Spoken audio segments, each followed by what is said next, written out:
31st night కి farm house book చేసుకుని friends తో ఎంజాయ్ చేయాలనుకుంటున్నారా? అయితే వెంటనే డోసే యాప్ ని డౌన్లోడ్ చేసుకుని బుక్ చేసుకోండి. నమస్తే, welcome back to Suman TV. Present మనతో పాటు ఉన్నారు ఎనలిస్ట్ మందర్ కృష్ణారెడ్డి గారు. నమస్తే సార్. నమస్తే అమ్మా. సార్, ఆధార్ కార్డ్ ఇప్పుడు ఏంటంటే మనకు ఒక గుర్తింపు కార్డు అంటాం. ఏ ప్రయాణం చేసినా, ఎక్కడికైనా వెళ్ళినా కూడా, ఫంక్షన్స్ కానీ ఏదైనా ప్రోగ్రామ్కి వెళ్ళినా కూడా ఆధార్ కార్డు అడుగుతూ ఉంటారు, జిరాక్స్ ఇమ్మని చెప్తా ఉంటారు. ఇప్పుడు ఆ జిరాక్స్ అనేది కూడా అధికారంగా ఎవరు అడగొద్దు అని చెప్పేసి కొత్తగా రూల్ వస్తుందని చెప్తున్నారు. అసలు ఏంటి సార్ వివరాలు ఏంటి? ఎందుకు జిరాక్స్ కూడా అడగొద్దని చెప్తున్నారు? ఆధార్ కార్డు అనేది మనిషి జీవితానికి సంబంధించిన మొత్తం ఇన్ఫర్మేషన్ అంతా దాంట్లో ఉంటుంది. అంటే కార్డు బయటికి కనబడేది వేరే అయితే, దాన్ని డిజిటల్గా తీసుకున్నట్టయితే మనం ఎన్ని ఫోన్ నెంబర్లు తీసుకుంటే ఫోన్ నెంబర్ సంబంధించిన ఇన్ఫర్మేషన్ వెళ్తుంది, ఎన్ని బ్యాంక్ అకౌంట్లు. ఇప్పుడు ఆధార్కు పాన్ కార్డు లింక్ చేశాం కాబట్టి లింక్ ఆటోమేటిక్గా టైం అయిపోయింది. 31st ఎప్పుడు టైం ఇచ్చారు, ఇప్పుడు 3 నెలల క్రితమే పెట్టారు, మళ్ళీ ఎక్స్టెండ్ చేశారు, ఈ నెలతో అయిపోయింది అది కూడా. కాబట్టి ఎవరైనా లింక్ చేశాం కాబట్టి పాన్ కార్డు కూడా మన బ్యాంక్ డీటెయిల్స్, మన నాన్ బ్యాంకింగ్ ఫైనాన్స్ కంపెనీలో అప్పు తీసుకుంటే అప్పుల డీటెయిల్స్, తర్వాత మన సిమ్ కార్డ్ డీటెయిల్స్, మన బ్యాంక్ డీటెయిల్స్ అన్నీ వస్తాయి. అంటే దాదాపుగా ఒక మనిషి జీవితానికి సంబంధించిన ఇన్ఫర్మేషన్, వాడి ఫోన్ నెంబర్ వస్తుంది, వాడి సిగ్నేచర్ వస్తుంది, ఇంట్లో ఫ్యామిలీ మెంబర్స్ గురించి కొన్ని డీటెయిల్స్ వస్తాయి. దాంట్లో ఇంత ఇన్ఫర్మేషన్ ఉండేది ఆధార్లో ఉంది. బయటికి కనబడేదానికన్నా డిజిటల్లో ఇంకా చాలా ఉంది. ఒకసారి ఆ డిజిటల్ ఓపెన్ చేశారంటే మొత్తం ఆ మనిషికి సంబంధించినటువంటి పుట్టు పూర్వోత్తరాల దగ్గర నుంచి ఇన్ఫర్మేషన్ అంతా దొరికే అవకాశం ఉంది.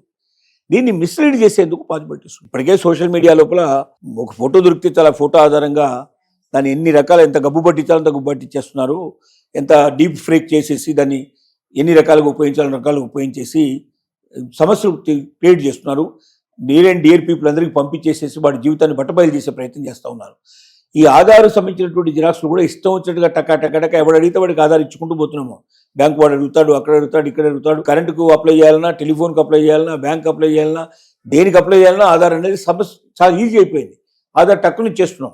ఇక్కడ నుంచి అలా కాకుండా ఆధారు ఎవరైనా తీసుకోవాలంటే కూడా ముందు ఉడాయికి అప్లై చేయాలి, అథారిటీకి అప్లై చేయాలి. మేము ఆధార్ కార్డు జిరాక్స్ కాపీ తీసుకోదలుచుకున్నాము, మాకు ఆధార్ డీటెయిల్స్ కావాలి, ఎందుకంటే దీనివల్ల అని పెట్టాలి. ఆధార్ కాకుండా ఇంకా చాలా ఉంటాయి. మన దగ్గర డ్రైవింగ్ లైసెన్స్ ఉంటాయి, లేకపోతే మనకు పాస్పోర్ట్ ఉండే అవకాశం ఉంది, ఇంకా రకరకాలుగా మనకు గవర్నమెంట్ సంబంధించినటువంటి అనేక రకాలు ఉంటాయి. ఇప్పుడు మనం ఓటర్ కార్డు తీసుకోకపోతే 16 రకాల కార్డులలో ఏదైనా తీసుకెళ్ళి చూపించి మనం ఓటేయచ్చు.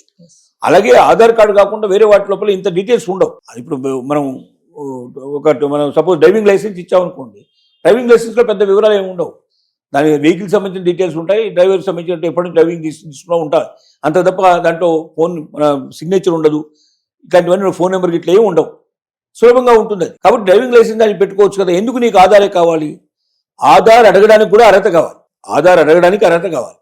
ఓన్లీ పరిమితమైన 1-2 చోట్ల తప్ప ఆధార్ అవసరం లేదు. ఎందుకంటే ఆధార్ ఉంటే వాడిని చిక్కు పెట్టుకోవచ్చు, ఎక్కడన్నా వాడు పారిపోయిన పట్టుకోవచ్చు అనే ఉద్దేశంతో ఆధార్ని అందరూ అడుగుతున్నారు. కంప్లీట్ ఇన్ఫర్మేషన్ ఉంటుంది కాబట్టి ప్రభుత్వం ఏం చేసిందంటే, ముందు ఆధార్ అడగాలంటే నీకు ఉన్నటువంటి ఏమిటి అర్హతలు, దేనికోసం నువ్వు ఆధార్ అడుగుతున్నావు, ఆధార్లో నీకు కావాల్సినట్టు ఏంటి ఇన్ఫర్మేషన్ కావాలి, ఇది కాకుండా వేరే ఎందుకు పనికిరావు నీకు, అది ముందు చెప్పు అని ఆధార్ జిరాక్స్ కాపీ అడిగేటువంటి ప్రతి ఒక్కరికి ముందు అక్కడ రిజిస్టర్ చేసుకోవాలి. ఎక్కడ ఉడాయిలో దీనికి సంబంధించినటువంటి అథారిటీ లోపల ఆధార్ కార్డు ఇష్యూ చేసే అథారిటీకి అప్లై చేసుకోవాలి. ఆధార్ కార్డు వాడికి పర్మిషన్ ఇస్తేనే ఆధార్ కార్డు అడగాలి. దాంట్లో కూడా వాడికి ఏం అడిగాడు, వాడు ఏం కావాలి, వాడికి ఓన్లీ ఆధార్ కార్డు నెంబర్ కావాలా, లేదా అడ్రస్ కావాలా, లేక ఫోన్ నెంబర్ కావాలా, లేక సిగ్నేచర్ కావాలా, ఫోటో కావాలా, ఏం కావాలి నీకు అది కూడా చెప్పాలి. దాంట్లో వాడు ఏం కోరాడో అంతవరకు మాత్రమే, అంటే పర్మిషన్ ఇస్తే అది ముందు చెక్ చేస్తారు. ఫోటోలు కావాలంటే బయట ఎన్నో దొరుకుతాయి, ఎక్కడ ఇవన్నీ కావాల్సిన దొరుకుతాయి కదా. సిగ్నేచర్ దీంట్లో చూపించాల్సిన అవసరం లేదు.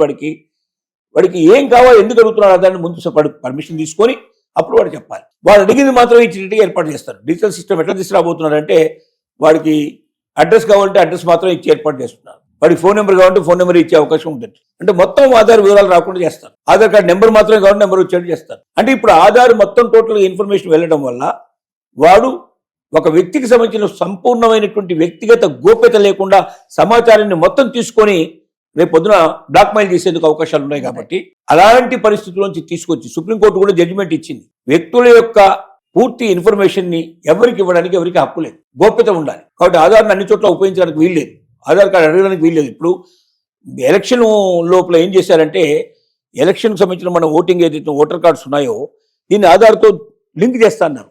చేస్తే ఏమవుతుందంటే ఎక్కడెక్కడ ఉన్నాయో మొత్తం బయటపడతాయండి. దేశం మొత్తం మీద ఎన్ని ఒక్కలు ఉన్నాయి, ఎన్ని చోట్ల ఉన్నాయి, ఒకటికి చాలా చోట్ల కార్డ్స్ తీసుకుంటున్నారు, ఇది బయటపడుతుంది, మేము చేస్తా ఉంటే సుప్రీంకోర్టు ఒప్పుకోలే. అట్లా చేయడానికి వీల్లేదు. మీ చేతిలో కూడా ఇన్ఫర్మేషన్ మొత్తం వచ్చేస్తుంది.